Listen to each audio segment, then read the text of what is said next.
Yang pertama ada analisis data. Analisis data adalah proses pengumpulan, pemeriksaan, perubahan, dan pengolahan data dalam rangka memperoleh informasi yang bermanfaat dan membantu saat pengambilan keputusan. Selanjutnya yaitu aplikasi yang dalam proses analisis data.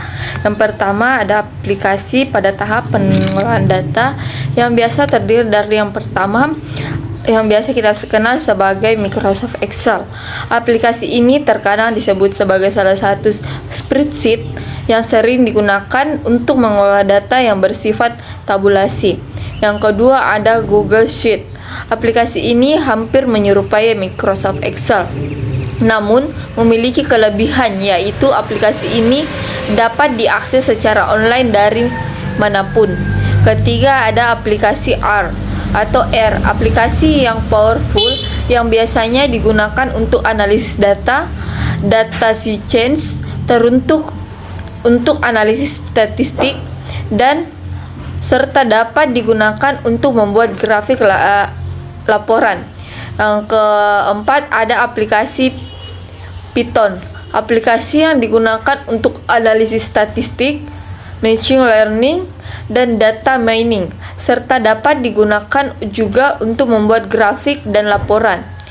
Yang kelima ada aplikasi Oracle, aplikasi yang dapat mengolah data dan membuat laporan yang komprehensif. Kelebihan aplikasi ini dapat digunakan untuk pengolahan database. Yang terakhir ada aplikasi Power BI. Aplikasi ini dapat mengolah data dan menghasilkan laporan yang komprehensif. Selain itu, kelebihan aplikasi ini dapat diintegrasikan dengan sistem perusahaan. Yang kedua ada aplikasi pada tahap analisis data yang terdiri dari analisis deskriptif. Aplikasi yang digunakan untuk mengetahui kondisi keuangan lapangan, pasar, dan konsumen dengan mendeskripsikan atau membuat grafik tabel, persentase, frekuensi, diagram, grafik, mean, modus, dan lain sebagainya. Kedua ada analisis diagnosis. Aplikasi yang digunakan untuk mencari tahu akar masalah dan latar belakang dari suatu kondisi seperti SAS, R, dan Python. Yang ketiga ada analisis prediktif. Analisis prediktif adalah aplikasi yang digunakan untuk membuat prediktif tertentu sesuai dengan kebutuhan bisnis seperti Power BI dan lainnya. Keempat ada analisis eksplorasi. Analisis ini aplikasi yang digunakan untuk mendapatkan pandangan umum dari data yang dimiliki seperti Microsoft Excel, Google Sheet, dan lainnya. Ketiga, yang kelima ada analisis kualitatif. Aplikasi yang digunakan untuk mengolah data yang bersumber dari wawancara, pengamatan lapangan, dan lainnya seperti NVivo, MaxQDA, dan Atlas. Terakhir ada analisis data kuantitatif. Aplikasi yang digunakan untuk mengolah data numerik seperti Microsoft Excel, Google Sheet, dan R. Selanjutnya ada akuntansi digital. Akuntansi digital ini dapat kita artikan sebagai penggunaan teknologi digital dan perangkat lunak khusus untuk mengelola, merekam, dan menganalisis transaksi keuangan suatu perusahaan atau entitas bisnis. Dengan akuntansi digital diharapkan akan membuat proses analisis data berjalan sesuai keinginan.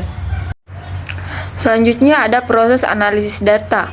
Yang pertama ada klasifikasi dan tabulasi. Biasanya disebut juga sebagai kategori data yang dapat dilakukan berdasarkan kualitas, kuantitas, kronologis, dan geografis. Kedua ada representasi grafis. Grafik memberikan presentasi visual data yang bermanfaat untuk menyelesaikan model data. Ketiga ada ukuran lokasi yang disebut juga dengan istilah tendensi sentral yang digambarkan dalam bentuk numerik atau kuantitatif dengan menggunakan ukuran mean, median, dan mode. Keempat ada ukuran variabilitas yang paling sering digunakan dalam range, standar deviasi, dan varian. Kelima, ada ukuran hubungan yang biasanya digunakan regresi atau memprediksi atau satu variabel berdasarkan dengan variabel lainnya. Keenam, ada memperkirakan hal yang tidak diketahui. Biasanya dilakukan dalam statistik inferensial. Ketujuh, ada pengujian hipotesis. Produser yang menuntut pada penerimaan atau menolak pernyataan tertentu dengan atau tentang populasi. Selanjutnya ada tantangan dalam analisis data dalam akuntansi digital. Pertama, ada volume data yang besar. Dengan peralihan ke akuntansi digital, volume data yang dihasilkan perusahaan meningkat secara signifikan. Kedua, ada kualitas data yang bermasalah. Meskipun ada banyak data yang tersedia, kualitas data tersebut tidak selalu baik. Tantangan dalam menganalisis data yang bermasalah dan tidak akurat dapat mengarah pada analisis yang tidak dapat diantarkan. Ketiga, ada keamanan data. Dalam era digital, keamanan data sangat penting. Tantangan bagi analis data adalah memastikan bahwa data yang digunakan untuk analisis tidak disusupi atau dicuri oleh pihak yang tidak sah. Keempat, ada integrasi data. Perusahaan seringkali menggunakan berbagai sistem dan platform yang menghasilkan data dengan platform yang berbeda. Keenam, ada kecepatan analisis. Dalam bisnis digital, keputusan seringkali harus dibuat dengan cepat. Oleh karena itu, analisis data harus dilakukan dengan cepat agar informasi yang diperoleh dapat digunakan untuk mengambil keputusan yang tepat. Terakhir, ada penerapan data analisis dalam akuntansi digital. Pertama, yaitu identifikasi pola dan tren keuangan. Melalui analisis data, perusahaan dapat mengidentifikasi pola dan tren dalam data keuangan mereka, seperti pada pola peningkatan atau penurunan pendapatan, fluktuasi biaya operasional, dan perubahan nilai aset perusahaan. Kedua, ada pengambilan keputusan yang lebih tepat.